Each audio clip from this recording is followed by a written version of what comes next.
அனைவருக்கும் வணக்கம்.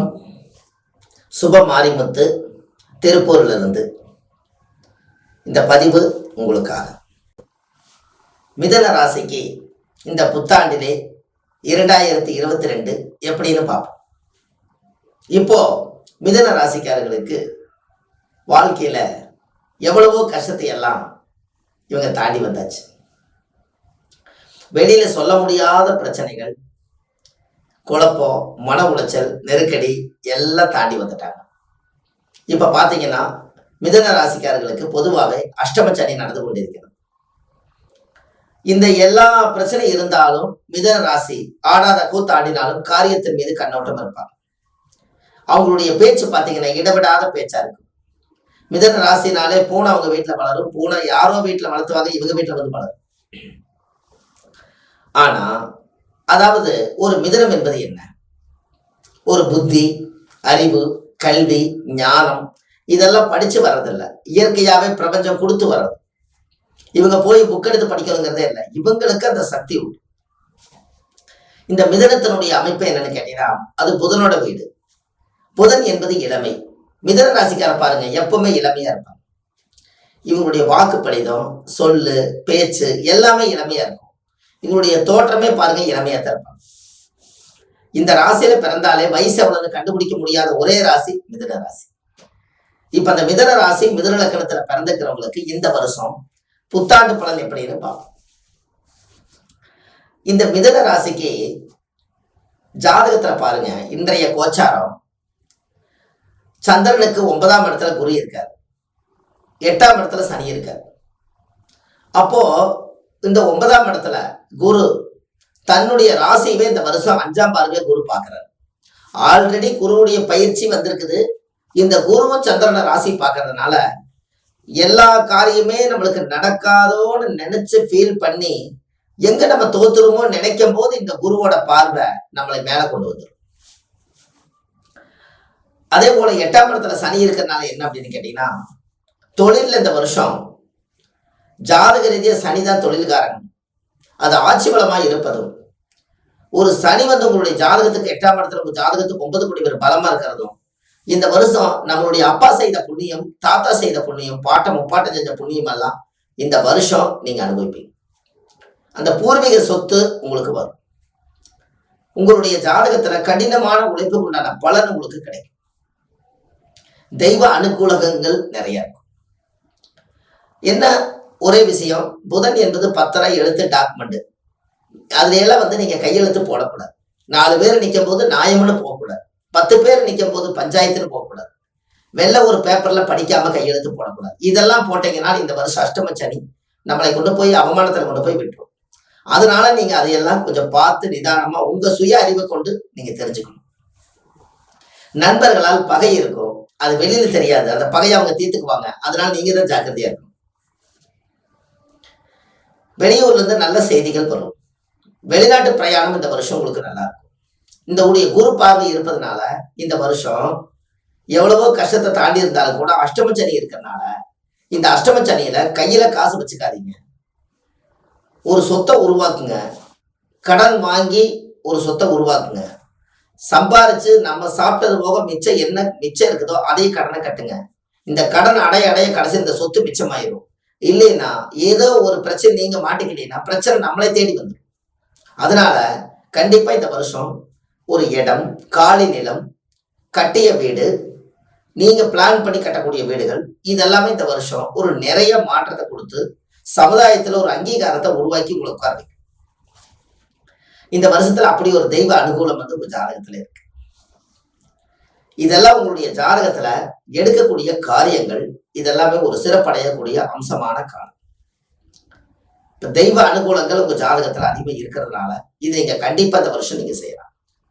9ல குரு இருக்காரு. 9ஆம் இடத்துல குரு இருந்தால் அப்பா செய்த புண்ணியம், தாத்தா செய்த புண்ணியம் தன்னோட கணக்குக்கு வந்தே தேரும். நீங்க வாழ்க்கையில இதுவரைக்கும் நீங்க கஷ்டப்பட்டிருப்பீங்க. இந்த வருஷம் உங்களுடைய வாழ்க்கை அசுர வளர்ச்சி ஏற்படும். அதிர்ஷ்டங்கள் உங்களுக்கு நிறைய தேடி வரும். இந்த வருஷம் பாருங்க, அதிர்ஷ்டங்கள் வரும். நம்ம அமைதியா வீட்டிலேயே இருந்தாலும் கூட நல்ல விஷயங்கள் நம்மளை தேடி வரும். அஷ்டம சனி நம்ம சொல்றோம். இந்த அஷ்டம சனினால என்ன பொருள்? நம்மளுக்கு நல்லவங்க யாரு, கெட்டவங்க யாரு, அப்படின்னு சொல்லி அதை கேட்டு அதற்குரிய வேலையை நம்ம செய்யணும். அது பார்த்து நிதானமா தான் செய்யணும். இந்த வருஷத்துல நீங்களே புரிஞ்சுக்குவீங்க நல்லவங்க யாரு கெட்டவங்க யாருன்னு உங்களுக்கே தெரியும். எல்லாருமே நல்லவங்கன்னு சொல்லி ஏமாந்துட்டு கடைசியில தன்னோட அறிவை வச்சு இனிமேலாவது நல்லா பொழைச்சுக்கலாம்னு சொல்லக்கூடிய ஒரே ராசி மிதுன ராசி தான். முதல்ல ஆரம்பத்துல ஏமாந்துரும். இது என்னன்னா இடவிடாத பேச்சா, மிதுன ராசி இடவிடாத பேச்சு பூரா இவர் பேசிடுவாரு. உள்வாங்கினா தர பிரச்சனையே உள்வாங்க மாட்டார். இவர் எல்லாமே தெரியுன்னு சொல்லி பூராமே பேசிட்டு இவர் எங்க ஏமாறுறாருன்னு அந்த இடத்துல இவர் கண்டுபிடிக்க முடியாது. ஏன்னா இவர் முதன்மை ஆயிடுவார். அந்த இடத்துல பேசி அந்த இடத்துல பேச்சாளர் ஆயிடுவாரு. ஆனா இவர் ஏமாறுற இடம் எதுங்கிற ஆராய்ச்சி இவர் கண்டுபிடிக்க முடியாது. அதனாலதான் இந்த வருஷம் நிதானங்கள் ரொம்ப முக்கியம். அதே போல 9ஆம் அதிபதி ஆட்சியா இருக்கிறனால இந்த மிதுன ராசியில பிறந்திருக்கிறனால நீங்க இன்வெஸ்ட்மெண்ட் போட்டு தொழில் படும் போது பார்ட்னர் உங்க ஜாதகத்துக்கு இந்த வருஷம் நிதானம் ரொம்ப தேவை. ஜாதகம் அவரோட ஜாதகம் பார்ட்னர் போடக்கூடிய ஜாதகத்துல டைம் நல்லா இருந்தா நீங்க சேர்த்தணும், இல்லாட்டி சேர்த்தக்கூடாது. ஷேர் மார்க்கெட், பங்குச்சந்தை, இந்த மாதிரி தொழில காசு இன்வெஸ்ட்மெண்ட் போட்டு எடுக்கிறது, இந்த காரியம் எல்லாம் இந்த வருஷம் உங்களுக்கு ஒரு நல்ல மாற்றங்கள் ஏற்படும். ஜாதகத்தை நீங்க செக் பண்ணி வச்சுக்கணும். ஏன்னா சேரவரோட ஜாதகம் கெட்டு போயிட்டால் அது நம்மளே சேர்ந்து உள்ள காட்டிடுது. அதனால நம்ம கொஞ்சம் ஜாக்கிரதையா இருக்கணும். புதிய வாகனம் இந்த வீட்டுல வாங்கக்கூடிய யோகம் ஜாதகத்துல உண்டு. மிதுன ராசி முதல் லக்கணக்காரர்களுக்கு புதிய வாகனம், பழைய வாகனத்தை மாத்தி புது வாகனத்தை உள்ள கொண்டு வந்துருவாங்க. அதே போல பழைய வீட்டை புதுப்பிக்கிறாங்க, இல்ல புது வீட்டை வாங்கி குடி போவாங்க. இதெல்லாம் இந்த வருஷம் ஒரு நல்ல மாற்றங்கள். திருமண சந்தோஷம், திருமண வாழ்க்கை, இதெல்லாம் பாத்தீங்கன்னா வாழ்க்கையில இந்த வருஷம் தான் அவங்க ஒரு நல்ல விதமா அனுபவிக்கக்கூடிய வருஷம். இது எல்லாமே உங்க ஜாதகத்துல இருக்கக்கூடிய ஒரு விஷயம்தான். இதெல்லாம் நீங்க தாராளமா பண்ணலாம். மிதுன ராசிக்காரர்களுக்கு குலதெய்வ அனுகிரகம் இந்த வருஷம் நல்லா இருக்கு. ஏன்னா 9ஆம் அதிபதி ஆட்சி சனி. அதனால 9ஆம் இடம் என்பது அப்பா கட்டி வச்சது, அப்பாவுடைய தாத்தா கட்டி வச்ச, முன்னோர்கள் கட்டி வச்சது குலதெய்வம். அந்த குலதெய்வம் கோயிலுக்கு வாழ்க்கையில ஒரு முறையாவது நீங்க போயிட்டு வாங்க, ஒரு நல்ல மாற்றங்கள் ஏற்படும். இது மிதுன ராசியில நீங்க பிறந்திருக்கலாம். அது புதனோட வீடு. கும்பகோணத்துல புதன் பகவானுடைய ஆலயம் இருக்குது. திருவெண்காட்டுல புதன் பகவானுடைய ஆலயம். 17 விளக்கு நெய் தீபம் ஏத்தி தேங்காய் பழம் பூமாலை கல்கண்டு வாங்கி அர்ச்சனை பண்ணி சாமி கும்பிட்டு ஒரு முறை வாங்க. உங்க ஜாதகத்தை ஒன்று ஜெராக்ஸ் எடுத்து சாமியோட பாதத்துல வச்சுட்டு வாங்க. அதுவும் உங்களுக்கு ஒரு மிகப்பெரிய மாற்றத்தை கொடுக்கும்.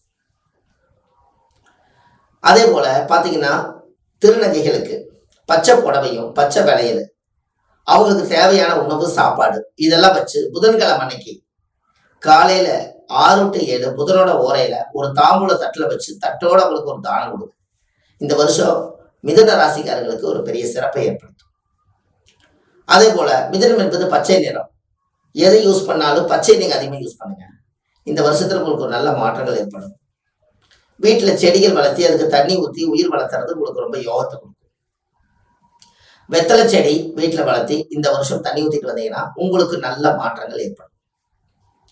இது மிதுன ராசிக்காரர்களுக்கு என்ன தெய்வீக அனுகிரகம் அதிகமா இருப்பதனால இந்த வருஷத்துல எல்லா கடவுளையும் ஒரு முறை ஒரு 2 நாளைக்கு குடும்பத்தோடு போய் எல்லா கடவுளையும் சிவன், பார்வதி, பெருமாள் இவங்களை எல்லாம் போய் ஒரு முறை கண்டிப்பா போய் பார்த்துட்டு.